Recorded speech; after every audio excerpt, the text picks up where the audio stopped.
La Contrahistoria. Un programa presentado y dirigido por Fernando Díaz Villanueva.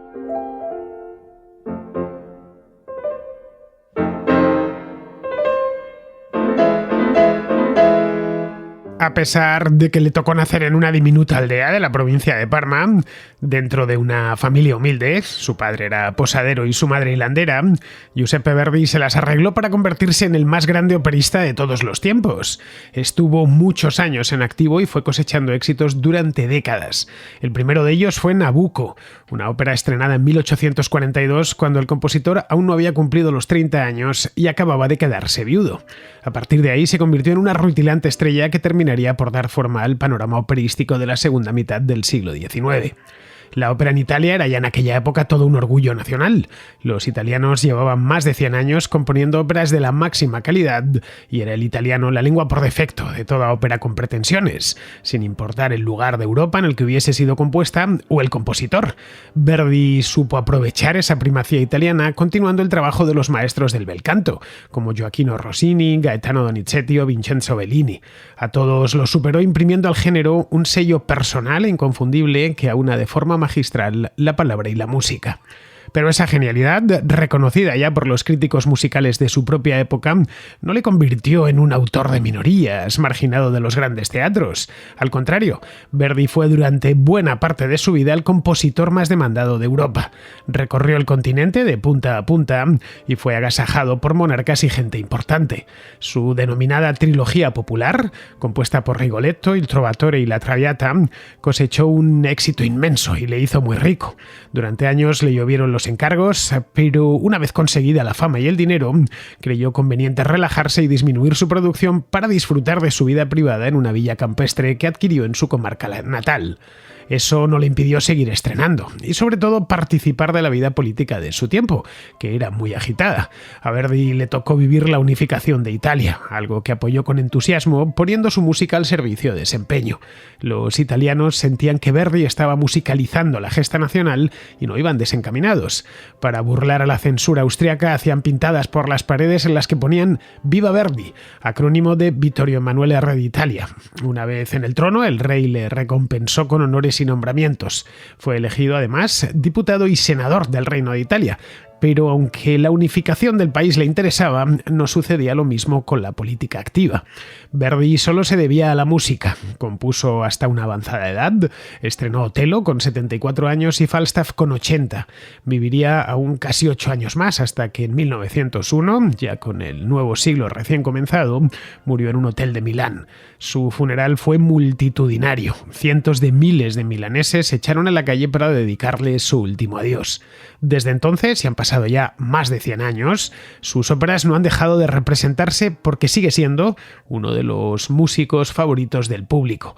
Pues bien, para conocer más a fondo la vida y la obra de Giuseppe Verdi, hoy tenemos en La Contrahistoria, esta primera contrahistoria musical, esperemos que vengan unas cuantas más, a José María Concha.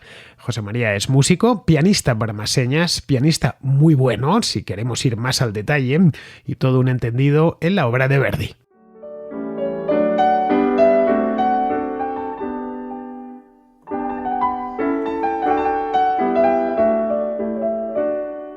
Hace unos cuantos meses tuve que dejar de hacer el contrapunto por problemas de derechos de autor. La gente de YouTube no me daba posibilidades, de subir, por mucho que fuese un programa que era exclusivo para los miembros del canal. El contrapunto era un programa que hice pues hasta finales del año pasado, si mal no recuerdo, y que iba dirigido solo a los patronos y era, si os soy sincero, el programa que más me gustaba hacer con diferencia.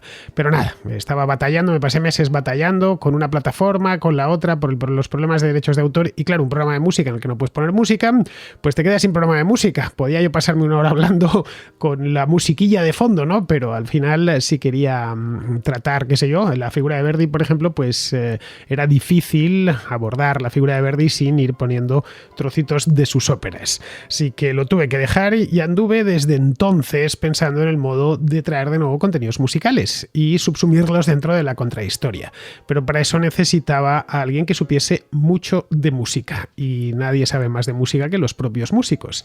Así que hará cosa de no me acuerdo cuándo, pero creo que fue en octubre del año pasado, fui a escuchar un recital al Teatro Real de Madrid de una soprano fuera de lo común llamada Marta Briales, que muy probablemente esté al otro lado en este momento. Es una habitual, una contraescucha habitual, canta como Los Ángeles, os lo digo ya, así que buscádmela por Google y veréis su canal de YouTube y bueno, comprobaréis que no exagero lo más mínimo. Y allí, después del recital, que fue magnífico, conocí a quien tengo ahora mismo delante, a José María Concha, que es un joven pianista madrileño que, la verdad, en el momento me cayó bien, no os lo voy a negar, al margen de sus dotes pianísticas, que son muy buenas. Y nada, empezamos a hablar y vi que, aparte de ser un gran intérprete, pues conocía bastante la historia de la música. Lo dejamos ahí y ya en aquel entonces todavía estaba haciendo el contrapunto, y cuando pensé en pasar estos contenidos musicales, de historia de la música en este caso, a la contrahistoria, pues nada, pensé automáticamente en él. Y hace 2 semanas exactamente que volví de nuevo a escuchar a Marta Briales, pues nada, estaba allí y se lo comenté, le dije, ¿qué te parece, que José María, si hacemos esto? Nos podemos poner con Verdi, que es un músico bastante conocido, y luego ya veremos lo que haremos en el futuro. La respuesta fue afirmativa, para mi delicia, porque no tenía yo todas conmigo si iba a estar dispuesto a esto. Así que nada, después de hecha esta breve introducción, que los que escuchabais el contrapunto me habéis pedido en bastantes ocasiones, pues paso a presentaros a José María Concha. Muy buenas, José María. Hola, muy buenas, Fernando. Bueno, vamos a hablar de Verdi, ¿no? Vamos a hablar de un poco de historia de la música. Va a sonar por debajo, obviamente, algo de música de Verdi. Como bien sabéis, los problemas con YouTube son cuando la música suena en limpio, vamos, sin más, sin nada por encima. Pero si está de fondo, pues ahí el algoritmo parece ser que no está listo. Así, escucha un poquito de música de fondo. Ahora mismo, pues está escuchando la sonata número 6 en fa mayor de Beethoven, aunque en este caso es música completamente libre de derechos, así que no hay problema, el algoritmo lo detecta y sabe que aquí no te puede tirar el canal, en una palabra. Bueno, pues José María, como te comentaba, después del último recital de Marta, que todo lo que digamos bueno de ella nos quedaremos necesariamente cortos, te comentaba que Verdi es probablemente el operista más famoso de todos los tiempos, que prácticamente todo el mundo le conoce y que se sigue estrenando. De hecho, tenemos Nabucco, que ha empezado hace 2 días en el Teatro Real de Madrid, que va a estar poco tiempo, solo un mes, creo. Sí, con Sayoa Hernández, una de las grandes sopranos de nuestro país, que parecía mentira que no viniera mucho aquí por el Real, y ya parece que la están invitando más a menudo. Nabucco fue, de hecho, no la primera ópera de Verdi, fue la tercera. Lo único que las 2 anteriores fueron un fracaso estrepitoso, y la primera ópera con éxito, la tercera, nunca mejor dicho, fue la vencida para Verdi, porque esta la estrenó en La Scala, os lo comentaba antes en la introducción, en 1842, y se convirtió automáticamente en una estrella. Fue estas veces que llegar y besar el santo, ¿no? Nabucco de Verdi hizo el compositor que todos conocemos hoy. Bueno, no solo fue Nabucco, porque después de Nabucco pues vinieron, creo que en los siguientes 20 años escribió algo así como 20 óperas o 23 óperas, es una barbaridad. Trabajó como un condenado durante un montón de tiempo y luego ya a partir de los 50 se fue relajando, ¿no? Pero bueno, antes de nada, antes de ponernos con Verdi, la primera pregunta, ten en cuenta que este programa está dirigido a la que probablemente sea la mejor audiencia de la radio en lengua española, pero no necesariamente tienen que ser unos entendidos en música, es gente refinada, pero, y eso estoy convencido, llevo muchos años haciendo este programa, pero claro, muchos se plantearán, ya que vamos a hablar de ópera, y que este no deja de ser un programa de historia, ¿qué es esto de la ópera? Todos tenemos una idea general, pero nadie sabría definirlo exactamente. Si a ti yo te pido una descripción rápida, ¿qué es una ópera? ¿Qué dirías? Teatro cantado. A mí me parece lo mismo. De hecho, si no me lo hubieras dicho así, te lo hubiera dicho yo. Es teatro cantado, efectivamente. La ópera es, pues vamos a ponernos, no sé, imaginemos una obra de Lope de Vega, por ejemplo, o de Shakespeare. Shakespeare ha sido operizado, bueno, Verdi se hartó a utilizar a Shakespeare su última ópera. De hecho, es una obra de Shakespeare, Falstaff, pero bueno, tienes Otelo, Macbeth, etcétera. Pongamos una ópera de Lope de Vega y vamos a meterle música y a los actores ponerles a cantar. Claro, dicho así, la pregunta siguiente sería, ¿por qué no apareció antes? Porque el teatro aparece mucho antes que la ópera. Bueno, la ópera empieza un poco en el Renacimiento, porque se buscaba pues, volver a la forma de hacer arte, ¿no?, que tenían los griegos. Y por un error se pensaron que todo el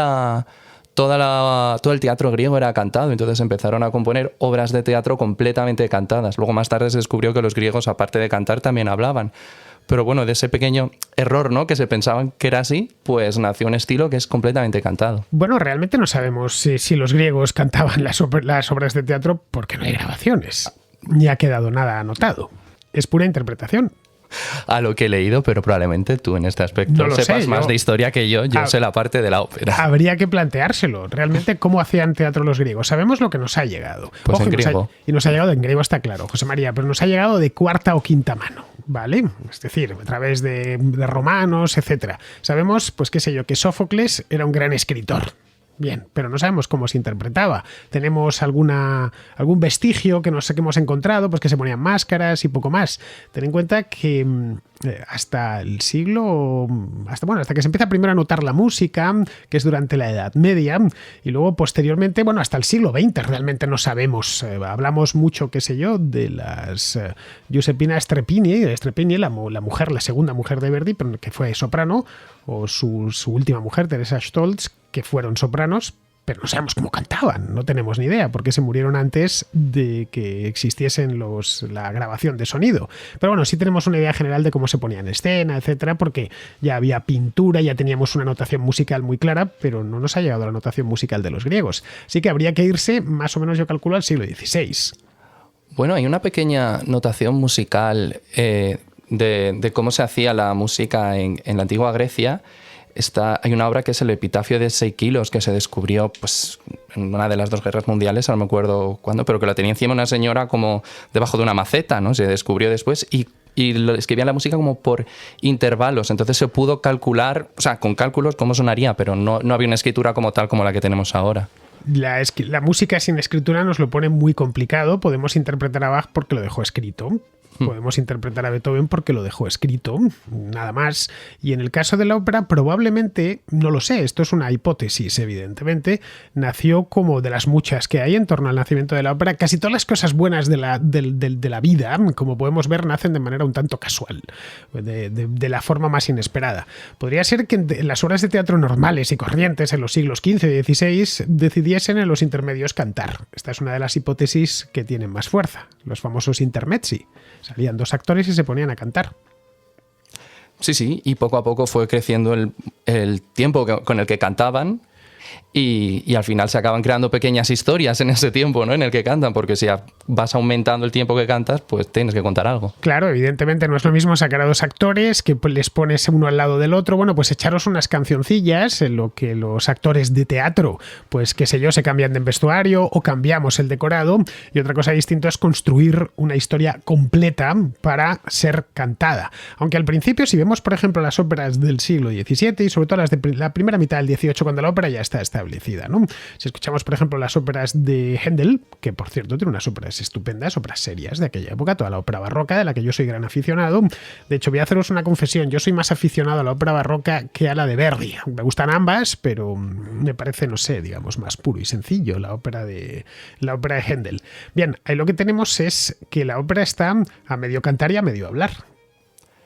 Sí, bueno, están los recitativos, que son esos momentos que meten entre las arias, ¿no? Que es para precisamente contar la historia y son medio habladas, son cantadas, pero es un estilo más hablado para que haya mucho texto y poder contar la historia. Y luego las arias se limitaban simplemente a expresar pues un amor o un dolor o algo, pero el texto es más repetitivo, ahí ya la importancia está en la música y el recitativo en cambio está en el texto para contar la historia y bien. Esto va unido además a una mejora sostenida en las condiciones de vida en el viejo continente y a que el propio viejo continente se enriqueció durante los siglos XVI, XVII y XVIII. Porque una ópera, no lo sé, de Gluck, por ejemplo, que fue uno de los grandes renovadores de la ópera en el siglo XVIII, o del propio Mozart, 2 siglos antes hubiera sido muy cara de organizar. Solo el hecho de disponer de instrumentos de la máxima calidad. Y los instrumentos también fueron avanzando, no tiene nada que ver cómo es un violín del siglo XIX o finales del XVIII a los que eran 100 años antes. Los materiales son diferentes y la forma de tocar diferente. consiguen menos volumen, la afinación también fue cambiando y las agrupaciones creciendo, o sea, cambió muchísimo. Sí, que no hubiéramos tenido jamás ópera, ni sinfonías de Beethoven, ni nada por el estilo, ni la flauta mágica, ni nada de esto, si no hubiera sido porque Europa se enriquecía y podía permitirse este tipo de lujos, como de disponer de una orquesta completa. Bien, de hecho, si te fijas, Verdi nació en Lerdoncole, que es un pueblito, una aldea exactamente, que está al lado de Busseto, que es un pueblo pequeño pero muy bonito. Si vais por ahí tenéis que hacerle una reverencia al maestro. Bueno, está allí, todo se llama Verdi en esa zona. Esto está al norte de la Emilia-Romagna, pegando ya con la Lombardía, muy cerquita de Cremona. Bien, allí están las pizzerías, se llaman Verdi, todo se llama Verdi, los hoteles, etcétera. Es donde está Villa Verdi, que fue la casa que se compró cuando ya había ganado dinero, que está pegadita a Busseto. Está, de hecho, si mal no recuerdo, la carretera de Cremona. Cremona está de Busseto, qué sé yo, 25 o 30 kilómetros, una cosa así. Y en Cremona, a lo largo del siglo XVIII, se habían hecho los mejores violines de la historia, los Stradivarius, los Guarnieri, etcétera, que sin todos estos avances instrumentísticos que se producen en Italia, esencialmente porque el piano lo inventa un italiano también, Bartolomeo Cristofori, en el siglo XVIII, a principios del siglo XVIII, 1710, una cosa así. Eso sí, un piano de aquella época no sonaba como los pianos actualmente. De ahí que, por ejemplo, Bach lo desechase. Sí, era un piano bastante más rudimentario que el de ahora, pero bueno, todos los avances empiezan así.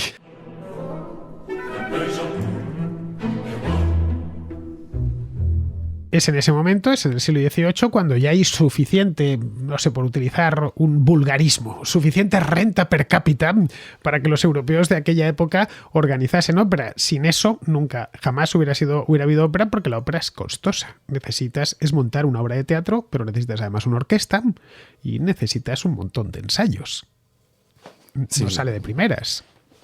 No, está claro. Es que todo, desde el vestuario hasta la escenografía, se va muchísimo dinero. Y también pagar al compositor, porque claro, ahora las obras ya están compuestas.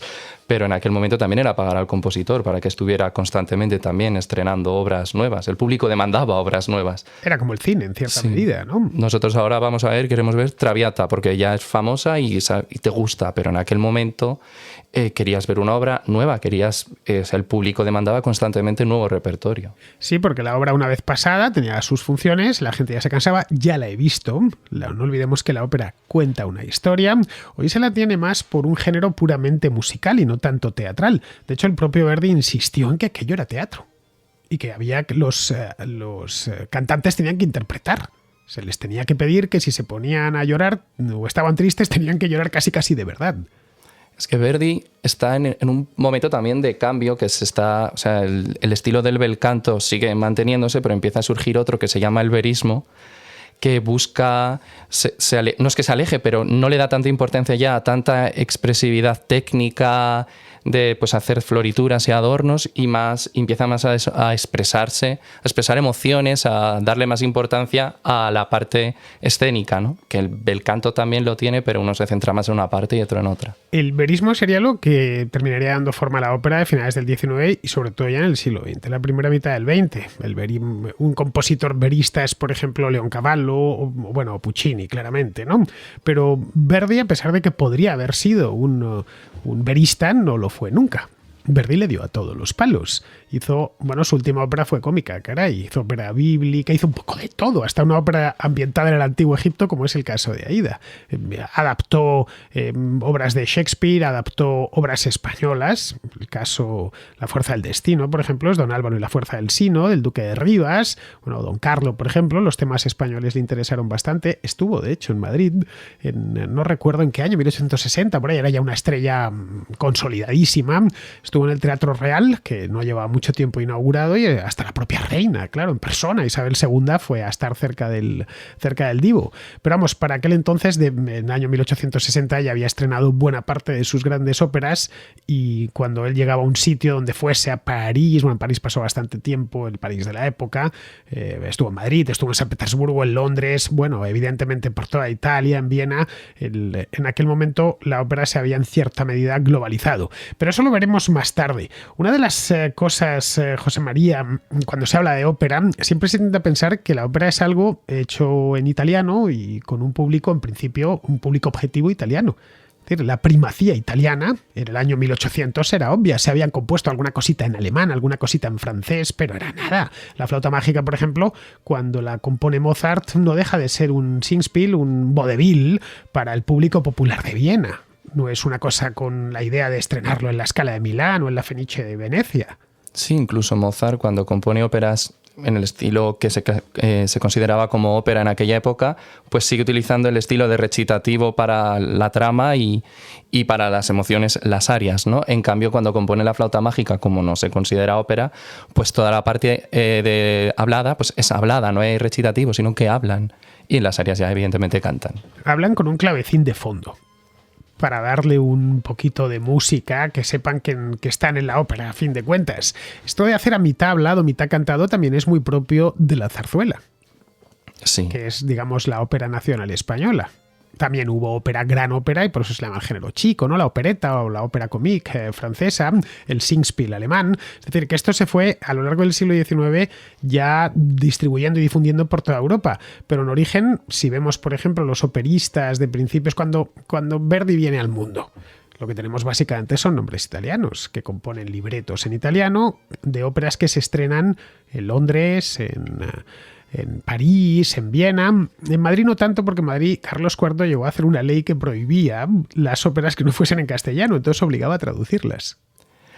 Bueno, y se tradujeron también a muchos otros idiomas. Es que ahora mismo se cantan siempre en el idioma original, pero realmente en su momento no estaban pensadas tampoco para un público entendido, están pensadas para que el pueblo las disfrute. Y ahora mismo, claro, en el Real ponen sobretítulos, pero antiguamente eso no se podía y necesitas que el pueblo lo entienda.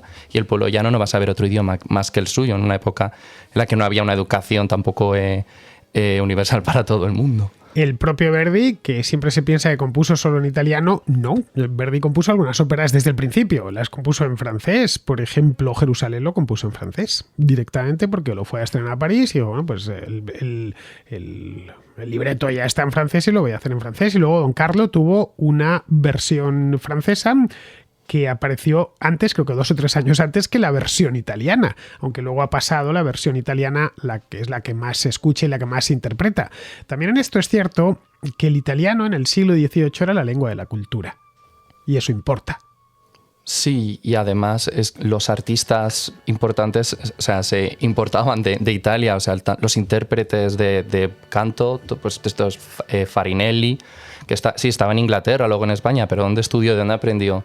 En Italia. Y además es que la técnica del canto propiamente se desarrolla sobre la lengua italiana y de allí nacieron la técnica del canto. Entonces estaban allí los cantantes y estaban allí los compositores, porque no componían para cualquier cantante, componían para un cantante en concreto. Se fijaban qué voz tiene, qué le viene bien y componen para esa voz.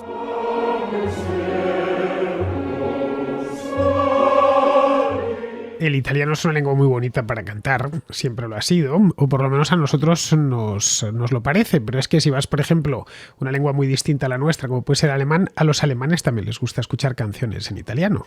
Una lengua suave y un país con mucha tradición musical. Y el italiano y también el español son idiomas vocálicos y para el canto eso funciona muy bien. Los idiomas con consonantes explosivas son más difíciles de cantar porque la voz, para fluir bien, necesita vocales bien definidas y el español e italiano lo tienen eso perfectamente definido. Bueno, el caso, no tienes más que escuchar algo en francés que dices, aunque quisiese, Edith Piaf, por ejemplo, quisiese agarrar algo, es imposible. Mientras que en el caso del italiano no sabes, pongamos por caso nada de italiano, más o menos te vas quedando con las palabras porque empiezan y terminan y siempre se pronuncia igual. Bueno, y además es muy similar al nuestro. En nuestro caso es muy similar, entonces nos cuesta poquísimo. Bueno, pues siguiendo con el tema este de la tradición musical en Italia, el caso de Verdi es, iba a decir paradigmático, es que lo es, porque Verdi no nació, a diferencia de, por ejemplo, de Mozart, que fue un niño prodigio, un niño de Salzburgo de mediados del siglo XVIII, que su padre ya era músico y que decide, bueno, pues que con 6 años ya estaba componiendo el niño, vamos, no es que fuera un intérprete, es que era un compositor, caray, y decidió pasearle por todas las cortes europeas porque en aquel entonces se llevaba eso, ¿no? Pero vamos, era un genio desde la infancia. Tampoco pertenecía Verdi a una familia de músicos, como eran los Bach, que fueron varias generaciones de músicos. Está evidentemente el más grande de todos, que es Johann Sebastian, pero venía de músicos y dejó músicos tras su paso, porque además Bach tuvo un montón de ellos. Bien, en el caso de Verdi lo que tenemos es el hijo de un posadero, de una hilandera de seda, que son de un pueblo minúsculo, como es el caso de Roncole, que es una enanez, no hay más que ir allí, es una aldeíta. Está cerca Busseto, que es un pueblo, pero tampoco gran cosa, que podría tener Busseto, y debe de rondar los 5.000 habitantes, pero es que en el año 1813, cuando nació Verdi, pues no creo que llegase a los 2.000. Bien, pues de ahí no solo sale un genio, los genios nacen donde les da la gana, pero ese genio se puede pulir, porque había ya una cultura musical previa en la Italia de la época. No tarda en encontrar, tenían su maestro de capilla, en el pueblo había mucha afición musical. Él aprendió también bastante en el coro de la iglesia al que pertenecía. Entonces, la iglesia siempre, bueno, la iglesia católica en este caso por ser en Italia, pero pues luterana en Alemania, siempre han cultivado la música y su enseñanza. O sea, buscaban... Actualmente es un poco diferente, ¿no? Ya no se cultiva tanto la música de calidad en las iglesias. Lo aprendes fuera y si quieres ir a la iglesia, bien. Pero antiguamente sí que eran un centro de cuidar la cultura musical. Entonces él aprendió allí también. De hecho, tocó el órgano allí. Él encontró además un mecenas que le puso las cosas más fáciles, un tipo llamado Antonio Barezzi. Terminó casándose con la hija de Barezzi, que se le murió pronto, por desgracia, pero vamos, que tuvo lo que tenía que tener para poder tirar hacia adelante. De haber nacido Giuseppe Verdi, no sé, en Rumanía, pues lo hubiera tenido más complicado. Pero en Italia era el lugar perfecto, ya he dicho antes, a 25 kilómetros de Cremona, a 150 de Milán. Eso cuenta muchísimo. Desde luego, la cercanía al lugar de la cultura te va a ayudar a adquirirla, es evidente. Igual que ahora es más fácil ir a la ópera si vives en Madrid que si vives en un pueblito al norte en la montaña, ¿no? Bueno, y más fácil formarse como músico porque tenemos YouTube y tenemos un montón de cosas más, ¿no? Es decir, hoy casi en cualquier rincón del mundo un chico que tenga talento puede adquirir una formación. No hay más que ver lo bien que suenan las orquestas hoy. Sí, desde luego, pero nada sustituye al estar en directo. El vivirlo en persona es una experiencia mucho más rica que por internet, aunque evidentemente pues es mejor eso que nada. La cuestión es que Verdi podría haberse quedado donde estaba, es decir, en Busseto, no digo ya en Roncole, sino en Busseto, el pueblo este, donde le hicieron, creo que fue director de la orquesta de la localidad. Imaginaos, un pueblo de 2.000 habitantes hace 200 años que ya tenía una orquesta propia y se mantenía evidentemente pues porque los habitantes del lugar y del este de esa comarca, esencialmente campesinos del Valle del Po, esto está muy cerquita, el valle del río Po, vamos, que se pueden andando, y no es ribereña, Busseto del Po, pero está muy cerca. Esencialmente campesinos del Valle del Po que eran tremendamente aficionados a la música, tanto como para tener una orquesta. Pues de esa orquesta le hicieron director con un sueldecito pequeño. Él se había casado con una de la localidad, la mujer de Barezzi, y bien, podría ser que se hubiese quedado allí, pero él decidió irse a Milán porque se siente con fuerzas, él sabe que está muy por encima de los músicos locales, tampoco es que no conocía mucho mundo, esa es la verdad, esa parte del Valle del Po y poco más. Llega a Milán y las cosas, claro, allí descubre varias cosas. La primera es que Milán está llena de músicos. Milán en aquel entonces debía ser una ciudad de 150 o 200.000 habitantes, más o menos. Estamos hablando de en torno al año 1830 aproximadamente.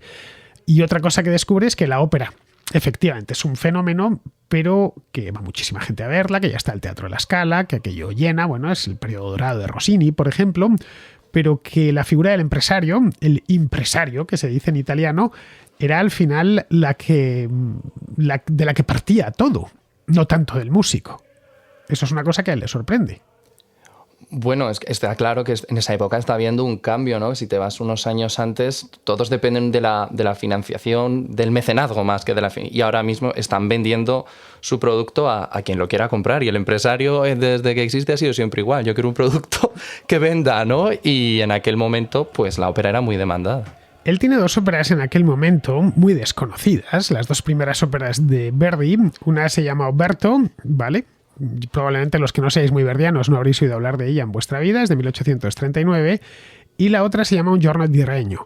La de Oberto funcionó más o menos bien, no relativamente bien. Desde luego, para ser una ópera prima, bueno, pues tuvo varias representaciones. En cambio, Un giorno di regno, estrenada en 1840, fue un fracaso sin paliativos. De hecho, a Verdi le dejó tan tocado que le agarró manía a los milaneses ya para el resto de su vida. Por eso estrenó tanto por ahí. A Milán, a pesar de que luego se fue a morir allí, pero vamos, a Milán le dijo, son unos completos y absolutos desagradecidos. De hecho, esta anécdota no sé si la conoces, José María, pero cuando él sale de Buseto con la mujer y los 2 hijos, que estaban recién nacidos, y se va a Milán, lo primero que hace, claro, él tiene una formación, digamos, casi un poco autodidacta. Había tenido su maestro allí en Buseto, había llevado el coro, había llevado la orquesta local, pero claro, no había pasado por un conservatorio. No estamos hablando de la Italia del siglo XII, sino de la Italia del siglo XIX. Ya había conservatorios. Y él solicita entrar en el Conservatorio de Milán. Pero en el Conservatorio de Milán le dicen que no, que es muy mayor, que allí tienes que entrar con 14 años, creo que era, o algo así, 13 o 14 años, y que él ya pues tenía más de 20. Entonces, que no podía entrar de ninguna manera. Hoy, curiosamente, el conservatorio se llama Giuseppe Verdi. No ha cambiado eso del todo. Ahora la edad es un poquito más alta para entrar a los conservatorios, pero no les gusta tampoco coger gente mayor, ¿eh? Pasa que consideran mayor ya otra franja de edad, pero sigue existiendo esa idea. Sí, pero qué capricho el destino, que se terminase llamando como él. Completamente. Y la historia de la música está llena de más casos así. Hay un barítono alemán que le pasó lo mismo, no le cogieron y ahora le llaman para masterclasses también. O sea, Otra cosa de Verdi es, hablando de barítonos, claro, es que vamos aquí poniendo temas sobre la mesa, su tesitura favorita era la de barítono. Pues fíjate que si me hubieras dicho Mozart, me cuadraría, porque tú ves sus óperas. Claramente. Tú ves las óperas de Mozart y los papeles de barítono son maravillosos y los de tenor siempre son más cómicos, más tontorrones. El barítono es claramente el héroe de la ópera de Mozart. Pero en el caso de Verdi, o sea, todo el mundo quiere ser tenor para cantar Verdi. Nadie, o sea, el barítono es maravilloso, pero Lo que pasa es que es un barítono especial, se llama el barítono Verdi, lo habrás oído. Es un barítono un poquito más agudo. Sí, bueno, sí, es difícil de cantar también igualmente. Pero barítono, a fin de cuentas. Sí. A mí la de barítono es mi tesitura favorita, la que más me agrada al oído. También es la más parecida a la voz hablada. Bueno, tú, José María, aparte de tocar el piano, cantas. Bueno, intento. No es que cante en la ducha, que canta de verdad, que canta bien, vamos, no como yo, que cuando canto, pues sí, la pena espanto, pero nada más también espanto a los vecinos. En el caso de José María, canta en condiciones. ¿Cuál es tu tesitura? Pues estoy descubriendo, nunca se puede definir una voz hasta que está plenamente formada, pero parece ser que soy tenor, proyecto de tenor. Para los que no lo sepáis, el tenor es la voz más aguda dentro del hombre, ¿vale? Bueno, si canta en falsete, evidentemente la tiene más aguda todavía, pero la más aguda es el tenor, luego entre medias está el barítono y lo más grave pues es el bajo, como no podía ser de otra manera. Los papeles de bajo son muy comunes en la ópera, pero en el caso de Verdi, él tiene predilección por ese tipo de barítono para unos personajes que además en muchas ocasiones, no en todas, pero muchas, son unos tipos francamente atormentados, los de Verdi. La ópera de Verdi tiene una intensidad dramática como creo que ninguna otra.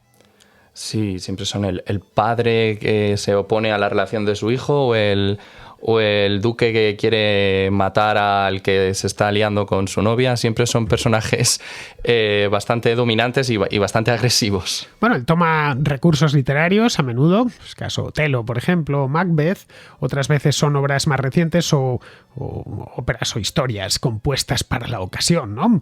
Pero inspiradas siempre en personajes muy duros. Mira el caso de Aída, por ejemplo, ¿no? Que le viene la princesa etíope que llega hasta Egipto y entonces ahí se conforma un triángulo amoroso porque la desean dos y la mujer está hecha un auténtico lío. No hay ópera de Verdi, o creo que no hay ópera de Verdi en el que no esté la pasión completamente desbordada.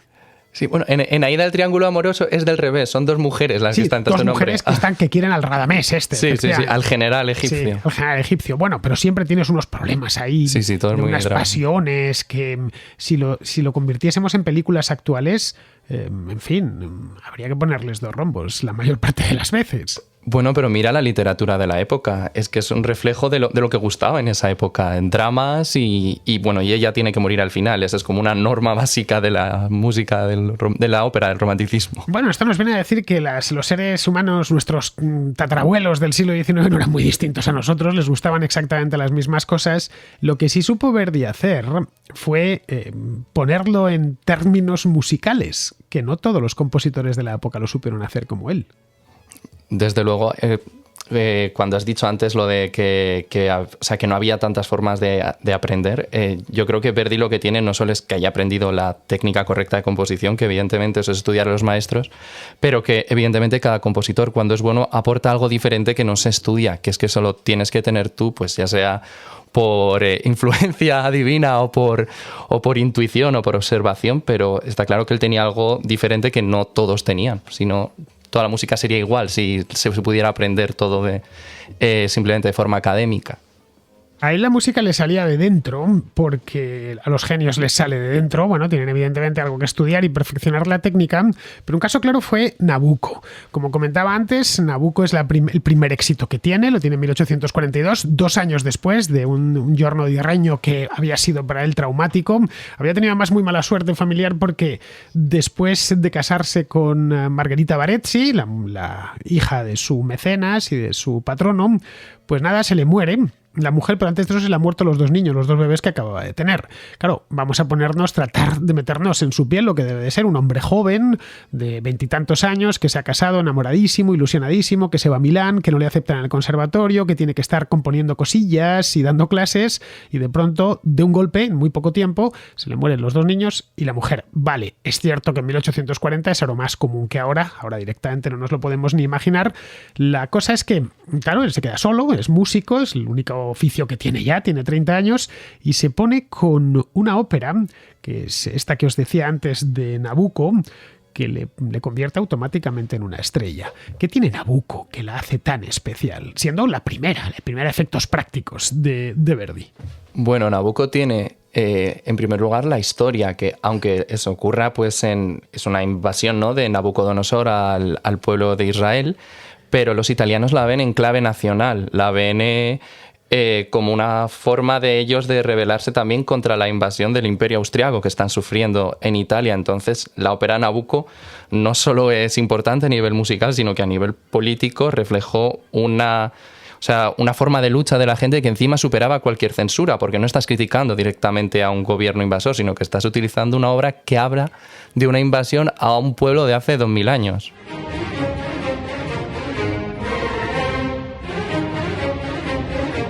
Censura tuvo que aguantar Verdi como todos los compositores de la época porque la censura existía. Por ejemplo, Rigoletto, los censores le dijeron que no podía ser jorobado, que eso estaba prohibido en la ópera. Un tipo jorobado que fuese el protagonista, que la ópera tenía que transmitir personajes heroicos. Y claro, Rigoletto en principio es cualquier cosa menos un tipo heroico que tiene que ir hasta vestido de bufón.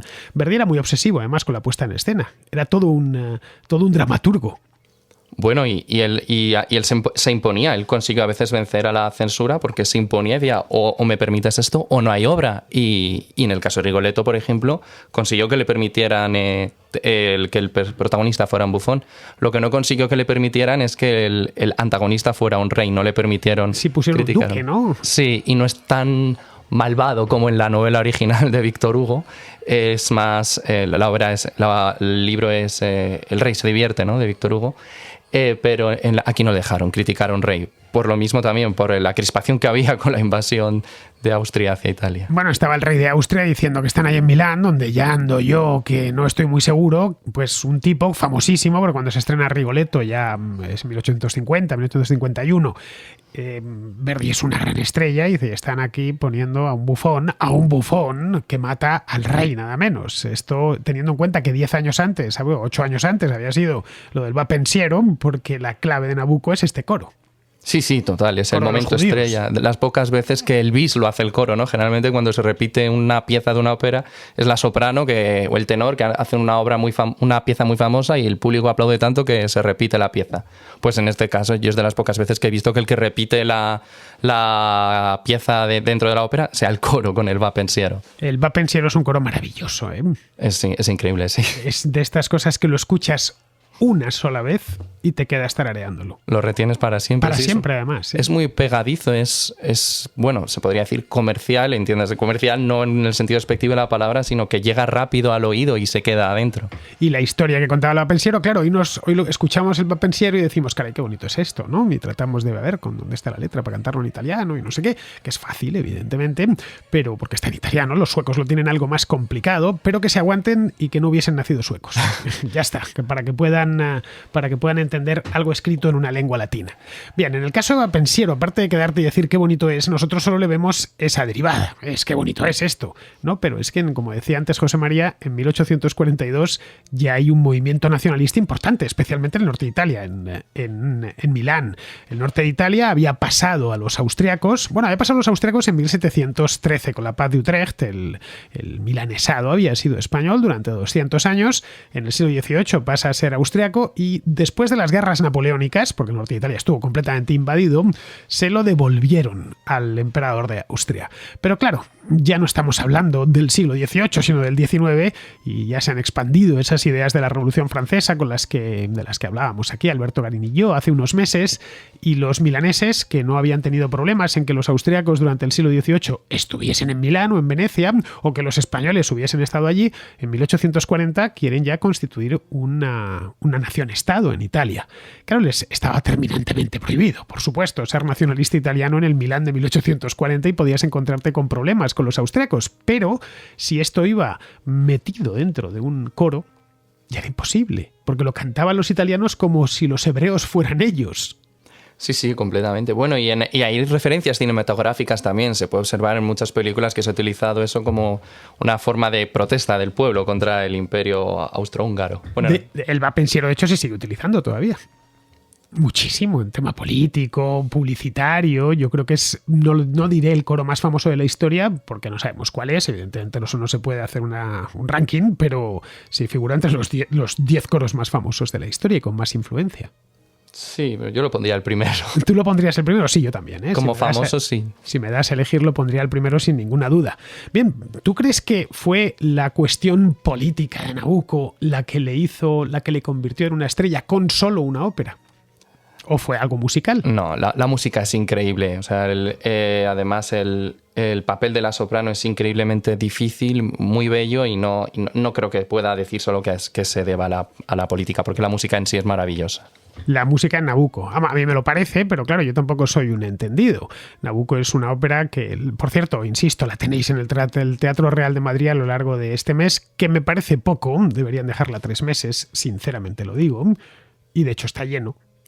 Bueno, pero los artistas tienen compromisos y les llaman para otros sitios, sí, pero sí. Evidentemente. Bueno, pues que si queréis escucharla en Madrid a lo largo de este mes, la podéis ir a escuchar si es que encontráis entrada, que eso ya es la otra, ¿no? Deberíais haberlo hecho con algo de anticipación. Pero bueno, el hecho es que Nabucco lo que viene a demostrar al público milanés y por ende al del resto de Europa es que el tipo el pueblerino de Busseto tiene un talento descomunal.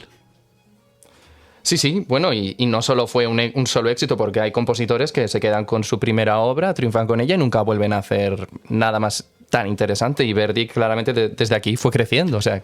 Bueno, básicamente más que crecer lo que se puso es a trabajar pues al punto que, lo tengo aquí apuntado, 23 óperas en 18 años, es decir, entre 1842 que estrena Nabucco hasta 1860 compone 23 óperas. Eso es una auténtica barbaridad, que yo creo que solo puede entender en su justa medida un músico. Sí, la 1860, a ver, lo tengo aquí, vamos a ver, hasta en el año 1860...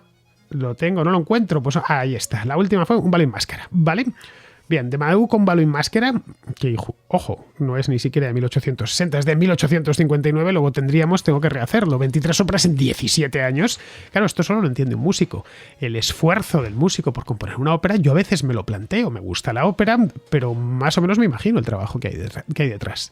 Sí, o sea, cuando pensamos en componer, te imaginas muchas veces que es la melodía y punto, y realmente están componiendo una melodía principal, un montón de melodías secundarias que están de fondo, una orquestación, qué instrumento va a hacer esta melodía, este otro. Muchas veces tienen gente también trabajando, orquestadores que saben cómo funciona. Por ejemplo, Bach sí que tenía a todos sus hijos escribiendo a la vez, pero Verdi no tenía tantos hijos para estar escribiéndole los arreglos, así que era más complicado en ese aspecto. Pero luego también, antes era más difícil acceder a la música. Hoy en día, si te das cuenta, ves que muchas veces reciclan temas musicales también. No es siempre completamente original todo, porque es imposible. No te va a estar viniendo una idea original a la cabeza constantemente. Eso es la canibalización propia de todos los autores. Los escritores se canibalizan, los músicos se canibalizan, los pintores se canibalizan. Es inevitable, claro, sobre todo cuando estás escribiendo, pintando o componiendo mucho. Pero en el caso de Verdi estamos hablando de óperas largas, con temáticas de lo más variado. Y es que hoy eso se ve mal, pero en aquella época era lo más normal del mundo. Incluso no solo contigo mismo, coger temas de otros compositores y utilizarlos tú era algo habitual. O sea, no es algo que les escandalizara en la época, era algo que se hacía. Sí, esto algunas veces se acusa, ¿no? Se ha plagiado a sí mismo. No, a ti mismo no te puedes plagiar. Eso para empezar. El plagio es lo que le quitas a otro directamente, por lo menos sin su permiso, ¿no? Pero vamos, que es normal, lo digo para los que exigen mucho, pues esto me suena... Bueno, esa es la razón por la que decimos esto suena a Mozart o esto suena a Verdi, ¿no? Ese sabor, ese sello que tiene cada compositor. Sí. Bueno, y además con Mozart es que es muy evidente porque Mozart tiene escuchas sus áreas de ópera y es que los finales tienden a hacer siempre... O sea, escuchas un final de Mozart y sabes que es de él, que sigue siendo genial siempre, pero no sabes cómo repitiendo siempre esos finales tan evidentes que parecen súper sencillos de componer, sí, pero solo los hacía él y aún así suenan increíblemente bien, ¿no? A veces la genialidad no está en lo original, sino en las herramientas que tengas, saberlas utilizar de la forma adecuada. O esas áreas de capo tan típicas del barroco, ¿no? Bueno, es que lo que tiene el área de capo ya sí que hay repetición sí o sí, porque claro, es que es obligatorio. Que ya van y dices, lo voy a escuchar, pero aún con todas, no hay que... Lo digo porque hay muy finolis que dicen, no, pero es que aquí, fíjate, pues he escuchado esta ópera y esta otra y resulta que son muy parecidas, caray, son del mismo autor. Y hasta es posible que las separasen solo 3 años. ¿Cómo sería, por ejemplo, el estudio de Verdi para componer? ¿Te lo imaginas? Lleno de partituras por todos los lados. Pues me lo imagino caótico, no sé por qué. Los románticos escribiendo lleno de papeles y anotando constantemente. Verdi era un romántico, no sabemos. Bueno, romántico era porque le gustaba enamorarse. Se enamoró, como hemos dicho antes, de Margherita Barezzi. Y luego, cuando ya era más mayor, se enamoró de dos, lo he dicho antes también, de 2 sopranos. Una de ellas, Streppini, que las tuvo muchísimo tiempo al principio, no como esposa oficial, sino como amante. Eso se la llevó además cuando ya había ganado dinero, pues se hizo construir una villa, lo que hoy se conoce como Villa Verdi, hasta que os he dicho que está al norte de Busseto, y se la llevó a vivir allí. Compró tierras, él no dejaba de ser, a fin de cuentas, pues un chico de pueblo, ¿no? Que el sueño de su vida era tener tierras, evidentemente, el hijo de un posadero. Compró allí tierras, además le preocupaba muchísimo el campo, le gustaba, era un poco como Alberto Garín, vamos, que salía a mirar las vides, los olivos y estas cosas. Hay periodos enteros de su vida que no compone nada, que ni siquiera está dedicada a la música y que los dedica en exclusiva a su hacienda, a sus tierras en su pueblo. Bien, pues él se la lleva allí y ve que los del pueblo la rechazan, que es una mujer que además había tenido un pasado un poco comprometido, como Streppini, y no lo sé, esto de nuevo es una hipótesis, es posible que fuese Streppini la que le hace componer la Traviata. La Traviata significa la extraviada, la perdida. Bueno, la Traviata realmente es la adaptación de una novela de Alejandro Dumas hijo, que es La Dama de las Camelias. Correcto. Y fue a verlo con ella a Francia. Pues no sé de quién vendría la inspiración, pero de quien viniera, para mí es genial, porque La Traviata es la obra más increíble de ópera que se ha compuesto, al menos para mí. ¿Tú crees? A nivel comercial, y vuelvo a repetir, comercial, como lo que engancha con el público desde el principio, Traviata es que es la ópera para iniciarse. Si alguien no ha ido a la ópera nunca y va a ir por primera vez, tiene que ir a ver la Traviata porque es que le va a gustar. Pero no de Verdi, sino de cualquier compositor. De cualquier compositor. Y yo diría que quizá la ópera más grande que se ha escrito jamás es Don Giovanni. De Don Juan, sí, de Mozart, eso sin ninguna duda. Esto ya lo hablamos hace un par de semanas. Pero para iniciarse no. ¿Tú crees? Es más complicado. Pues yo sí. me inicié con Don Giovanni hasta aprendérmela de memoria. Pero porque tú fuiste un genio desde Ninguno, ya pequeño. ves tú, no sé ni tocar el piano, pero no, sinceramente me parece más complejo a todos los efectos Verdi para escuchar que Mozart. La trama va a enganchar más a la gente porque es un amor romántico. Es que se ha hecho cine sobre ello, mismamente Moulin Rouge o Pretty Woman. Es la historia de la Traviata. Y luego la música sí que es, para mí me resulta más sencilla de escuchar. Sencilla, repito, no me refiero a que sea simple, sino que es para un oído inexperto es muy entendible, y para el experto sigue pudiéndose disfrutar perfectamente. La Traviata tiene también algunos fragmentos muy conocidos, igual que Rigoletto tenemos la Donna Immobile. La Traviata está el Liviamo Nellieti Calici, que es un dueto magnífico, conocidísimo, y que solo con escucharlo una sola vez te queda para toda la vida. Sí, tenía talento Verdi para crear motivos que se quedarán para siempre en el oído. A veces he leído en alguna ocasión que qué hubiera pasado. Otra cosa desconocida de Verdi, bueno, aparte de componer óperas, compuso otras cosas. Compuso un Requiem, el de Alessandro Manzoni, le compuso un Requiem a Rossini, que no se estrenó hasta el siglo XX, por cierto, él nunca lo escuchó interpretado. Escribió también 3 sinfonías y alguna cosita para cuerda, pero vamos, esencialmente fue un operista. Pero una actividad muy desconocida de Verdi es que que compuso canciones, vamos, que le gustaba hacer canciones. Bueno, es que todo compositor debe empezar componiendo canciones. O sea, nadie empieza componiendo algo grande, algo que dure 1 hora o 2 horas. Tienes que aprender a componer una canción sencilla con su melodía y su acompañamiento, y a partir de ahí crecer. Si no eres capaz de hacer algo simple, no eres capaz de hacer algo complejo. Las canciones son las píldoras musicales de nuestra época, desde hace ya décadas. Es decir, lo que escuchamos esencialmente... Bueno, no soy el caso precisamente el mejor ejemplo, pero la mayor parte de la gente lo que hace es que escucha canciones. Es el género por antonomasia hoy. Sí, claro. Bueno, y es que está muy bien, es muy accesible, es una forma de acceder a la música y de disfrutarla, y sea del género que sea, mientras escuche música que puedas cantar, es siempre maravilloso. Pues como te decía antes, se ha hablado muchas veces que hubiera sido Verdi un tipo con esa genialidad y esa facilidad para crear melodías pegadizas, que hubiera sido haber nacido no en 1813, sino, qué sé yo, en 1950, por ejemplo, que le hubiese pillado todo el rock and roll y demás. Pues quizá nos hubiéramos encontrado, qué sé yo, con un John Lennon. Pues desde luego los instrumentos habrían sido diferentes. Probablemente habrían metido algo de electrónico en las óperas, pero o sea, al final lo que define a un gran compositor también en su época es la educación que recibe. Antes había grandes maestros y ahora pues no existe tanto esa figura del gran maestro como había antes, que acogían a un alumno y le daban una formación muchísimo tiempo. ¿Tú has tenido maestros? Sí, bueno, y muy buenos, y les agradezco muchísimo. Y bien que hablas de ellos, José María. Sí. Pero es otro tipo de figura, de acoger muchas veces en su casa, estar años con el mismo maestro. Y bueno, también, por qué no decir, se financiaba más, o sea, había más dinero ahí. Donde se mueve mucho dinero es donde se avanza más. Y antes en la ópera era un entretenimiento por excelencia, ¿no? O sea, había muchísimo dinero ahí. Ahora, por ejemplo, va mucho dinero al fútbol, pues te encuentras con grandes futbolistas. Donde hay dinero va la formación. La donna è mobile, qual piuma al vento, muta. Hace un siglo, sí, aproximadamente, bueno, algo más de un siglo, hace un siglo ya la cosa se había encanallado mucho, pero a finales del siglo XIX, en las capitales europeas, la clase alta, las élites, iban a la ópera y se encontraban en la ópera, iban a los estadios de fútbol. Creo que en eso hemos perdido un poco, ¿eh?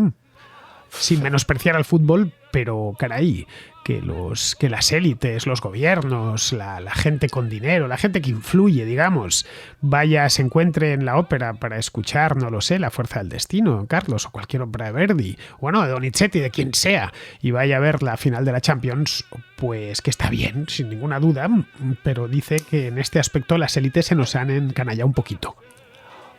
Bueno, yo creo que no puedes luchar contra el espíritu de tu época. Yo creo que eso es lo que vende. Claro, eso está claro. Sí, yo no digo nada, simplemente que era lo que había en aquel entonces. También es verdad que en el año 1890 no había televisión. Y el fútbol, aunque ya estaba inventado, como os contaba, ya se habían creado las reglas de Cambridge, estas que os contaba en aquella contrahistoria que hice sobre el nacimiento del fútbol, pues claro, no era un entretenimiento de masas. El deporte ni siquiera era un entretenimiento de masas, cosa que la ópera sí que lo era. Una de las cosas que entendió Verdi bien en su momento fue leer, lo que demuestra que aparte de un genio musical y un tipo, un romántico atormentado, aparte de eso era un no sé si llamarlo empresario, pero sí una persona que entendió perfectamente cómo funcionaba el negocio musical de su época. Por eso digo que quizá en el siglo XX hubiera sido John Lennon, ¿no? Un cantante de rock. Él entendió de qué iba la cosa, con dónde estaba el dinero, peleó mucho por el tema de la remuneración de los músicos, los derechos de autor, etcétera. Entendió por dónde entraba el dinero y por dónde salía. Se mató a trabajar precisamente para ahorrar y poderse comprar su propia hacienda. Vamos, que en cierta medida no es el caso ni mucho menos de esos músicos atormentados que mueren pobres y enfermos de escarlatina. Bueno, es que estaba justo en el lugar en el que su arte lo podía vender. Como dijiste antes, si hubiera nacido en otro sitio, probablemente le podría haber pasado eso perfectamente. Lo que viene a demostrar que era bastante listo en ese aspecto, porque terminó dándole forma a la ópera. Sí, un buen músico tiene que ser inteligente. No, pero terminó dándole forma a esto. Es decir, con Verdi sí que se puede hablar. Cuando tú hablas estás leyendo, qué sé yo, una pequeña historia de la ópera, ¿no? Bueno, pues van a empezar en esto que hablábamos, estas hipótesis de nacimiento, y van a terminar pues en la ópera actual, que va muy poca gente a verla. Pero entre medias, Verdi tiene capítulo propio. Eso no pueden decirlo muchos, ¿eh? Que es en la segunda mitad del siglo XIX. Sí, bueno, capítulo propio tiene Verdi, pero bueno, en otros países también te encuentras con un Wagner que también tiene capítulo propio. Aquí hay otra que seguramente muchos estaréis esperando porque lo que queréis es sangre, la rivalidad entre Wagner y Verdi, que fue una rivalidad presuntamente tremenda porque, bueno, pues uno era alemán, el otro era italiano, tenían exactamente la misma edad, habían nacido los dos en el año 1813, pero eran dos músicos muy diferentes. Es más, creo que fue Bizet el que llegó a decir, porque claro, se escuchaban mutuamente, llegó a decir Bizet que Verdi había dejado de ser italiano y que realmente estaba ya copiándole a Wagner. Bueno, Wagner creó esto que es el leitmotiv, ¿no? Que es una melodía musical que identifica a un personaje concreto, y Verdi en sus últimas óperas también coge esto del leitmotiv, también lo empieza a emplear él, así que esa afirmación puede ser perfectamente correcta. Yo puestos a elegir, pero claro, esto es mi gusto y para gustos los colores, yo prefiero a Verdi que a Wagner. A mí Wagner me llega a saturar en todos los aspectos. A ver, Wagner para mí tiene un problema y es que es excesivamente largo, pero si lo escuchas a trozos, para mí pues es de la música más sublime que se ha compuesto jamás. O sea, la abertura de Tannhäuser, por ejemplo, creo que no se ha hecho nada igual, nunca. O sea, que eres wagneriano. Completamente.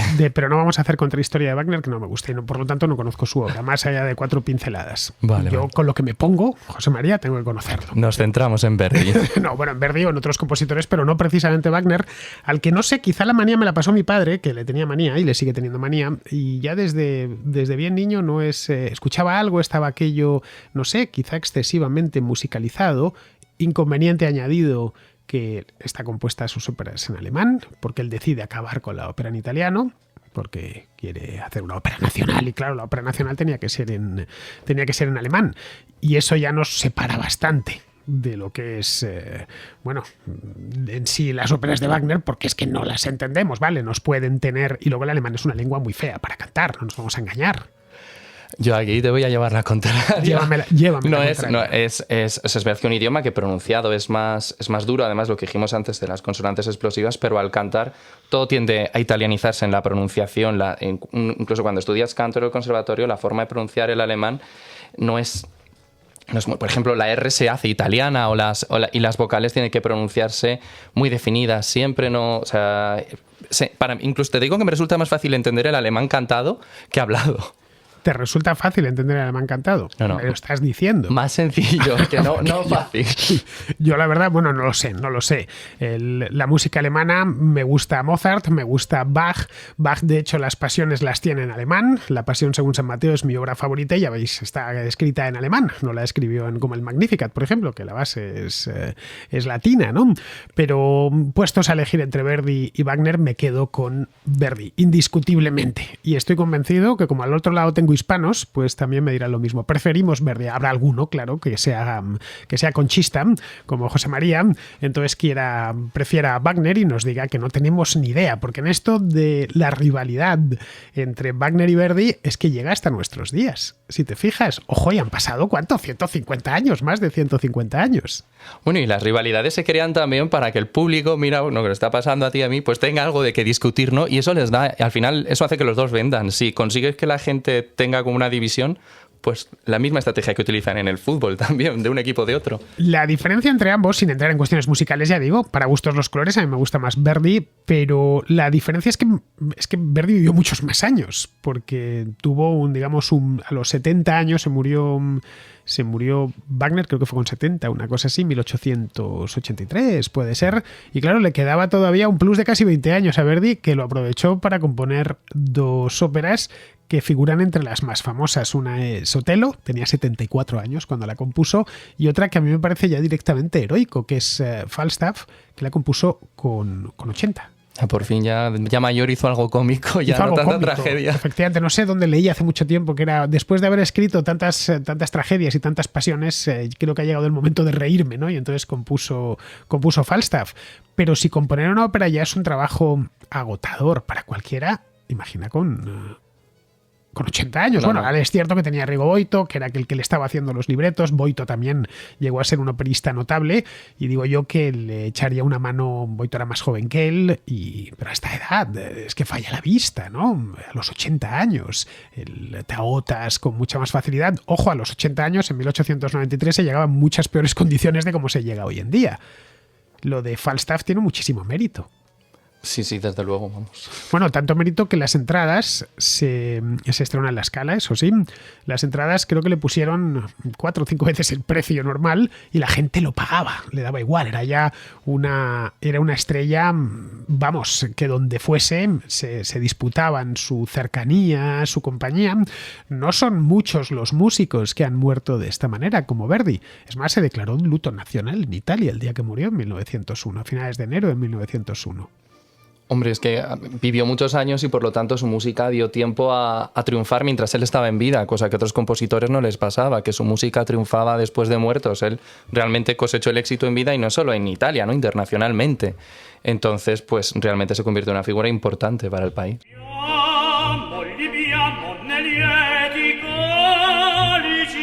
Tenía un componente político también, porque había sido diputado y senador del Reino de Italia, y muchos, en toda esa gesta nacional de la unificación italiana, teniendo en cuenta que se había producido en la década de 1860, él se muere en 1901, pues estaba la cosa muy reciente, ¿no? Estaban las pasiones nacionales todavía a flor de piel, y se le consideraba, pues como lo que decía antes en la introducción, el tipo que había musicalizado, había puesto música a todo aquello. Sí, a ver, Verdi, es que también las obras en las que se basaba muchas veces, aunque tengan un tinte romántico de amor, muchas veces esas novelas también en las que se basan tienen una crítica a su época, entonces pues estás musicalizando también historias que protestan de otra forma, diferente a la de ahora, pero protestan. Y en aquel entonces que eran grandes producciones, es decir, cuando se ponía, qué sé yo, Otelo, que fue su penúltima ópera, aquello era lo más parecido ir a Otelo a la Scala de Milán. Luego, evidentemente, esto se fue representando por toda Europa, pero que si traían Otelo, era como hoy cuando hacen una película de superhéroes. Una gran producción. Bueno, lo más parecido de la época. Con una calidad infinitamente infinitamente superior ya, pero que era lo más como él salía en la prensa. En aquel entonces todavía no existía la radio, pero sí los periódicos, la prensa diaria, vamos, se convertía en todo un fenómeno el estreno de una ópera a finales del siglo XIX. Fenómeno social. También porque la prensa justo precisamente era más accesible a la gente. 100 años antes, ¿quién se iba a enterar de un estreno? En esta época se entera muchísima más gente. Bueno, pues a todo lo tonto llevamos una hora, José María. Nos hemos puesto aquí a hablar. Ya sabes que a mí hablar de música me gusta mucho. Y a pesar de que Verdi no es mi músico favorito, ya sabes que yo tengo una relación agridulce con el siglo XIX, especialmente a partir de la muerte de Beethoven, pues los operistas los salvo un poquito. Más concretamente Verdi, porque la verdad, cuando uno escucha su obra, la conozco, evidentemente, no de una manera magistral, pero sí he escuchado, pues no sé si todas sus obras, no todas, no, pero sí la mayor parte de ellas. Algunas incluso las tengo en propiedad y algunas veces me las pongo. Escuchar una ópera es demandante en tanto en cuanto son largas. No es como ponerte un conciertito barroco que dura 10 minutos o una sinfonía que dura media hora. Si quieres escuchar una ópera necesitas tiempo. Bueno, afortunadamente con mis grabaciones puedes verla por partes. Sí, bueno, yo sí, evidentemente, pues no lo sé. Qué sé yo, me pongo La fuerza del destino a Macbeth y lo dejo de fondo, ¿no? Y mientras estoy escribiendo o estoy leyendo, pues va sonando. Pero la ópera no estaba concebida para eso, para el uso que yo le doy, que es tenerla, disfrutar de la música en sí, que me musicalice la casa. La ópera era en esencia, y así se concebía, como un espectáculo visual. visual, pero muchas veces tampoco iban al espectáculo completo, van a ver una parte que les gusta y era también un evento social donde te reúnes con gente, vas a verlo, o sea, es más, el patio de butacas ahí, que ahora es el sitio más caro, antes no era el mejor porque si el público se enfada podían tirar al escenario algo, o sea, no era el mejor sitio en el que estar. El del patio de butacas. Claro. Bueno, el patio de butacas es lo que mejor se paga hoy, ¿no? Sí, porque ya nadie tira nada del escenario. A nadie se le ocurriría, bueno, no quiero ni pensar, si en el Teatro Real se te ocurre tirar un tomate a un... Bueno, a ese tipo había que meterlo en la cárcel directamente, a un músico jamás se le tira nada, aunque no haya tenido su día, que puede suceder, tened en cuenta que los músicos son gente muy sensible. Yo es la gente más sensible que he conocido en mi vida. Es otra cosa que nos dejamos al principio. Otra cosa que no tiene Verdi y que es muy común en los músicos es que no era ni físico, ni matemático, ni nada por el estilo, porque la mayor parte de músicos sois todos matemáticos o físicos. Bueno, también lo que tú has dicho es que venía de una familia que no era de élite, ¿no? Entonces no iba a recibir la misma formación que el resto, que tenía una formación más holística, pues sí, de filosofía, matemáticas, todo lo que le... Pero ya más mayor sí que empezó a estudiar más cosas, pero sí, de joven no. Bueno, pues vamos a ir terminando ya, queridos. Vamos a poner el punto y final a la contrahistoria de hoy. Para mí ha sido un placer absoluto. Me podría pasar otra hora tranquilamente. Os he deslizado un poquito de música de Verdi a lo largo del programa. Lo habéis podido comprobar. Mucha más me hubiera gustado poneros. Es más, este programa debería haber durado como una ópera, 2 horas y media mínimo, porque hubiéramos metido áreas completas y coros completos y demás. Pero en ese caso me hubieran tirado el canal de YouTube. Es decir, que solo lo podríais escuchar unos pocos al principio, hasta que el algoritmo se diese cuenta y entonces automáticamente borrase el programa. Bien, ¿qué le vamos a hacer? Espero que os haya servido este programa sobre esta primera contrahistoria musical, os haya servido para escuchar a Verdi. Los que no lo hayáis escuchado nunca, que es posible. A ver, entiendo que habéis escuchado el Va Pensiero, la Marcha Triunfal de ahí, de todas estas cosas. No, para poneros con una ópera. Escogedla, ya os ha dicho José María, La Traviata. Es la puerta de entrada, ¿no? Sí, además hay una película de Franco Zeffirelli con Plácido Domingo y Teresa Stratas que está ya hecha versión cine, por lo tanto es más accesible. Sí, son estas cosas que se hicieron en los 70 y 80, hicieron una de Don Giovanni, por cierto, magnífica, preciosa, que hicieron películas sobre óperas. Deberían continuarlo.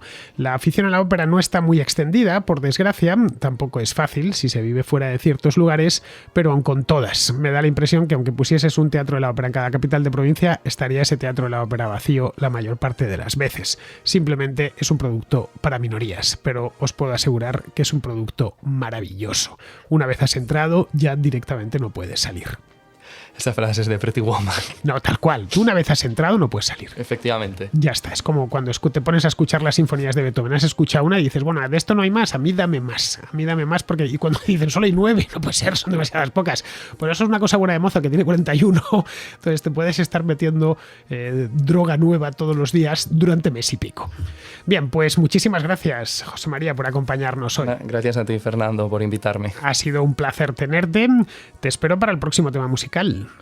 Bueno, vale, muchas gracias. No, por favor, solo faltaba. Esta vez ha sido tu primera vez. Ya sabes que las primeras veces tenías que haber visto la primera vez que vino Alberto aquí, hace ya unos años. La gente lo que pasa es que no se acuerda, pero estaba el pobre cortadísimo. Ahora ya ves tú, agarra el micrófono y es el amo. Sí. Esto es una cuestión de práctica. Bien, queridos, pues con esto terminamos la contrahistoria de hoy y yo me despido de todos vosotros. Hasta la próxima contrahistoria.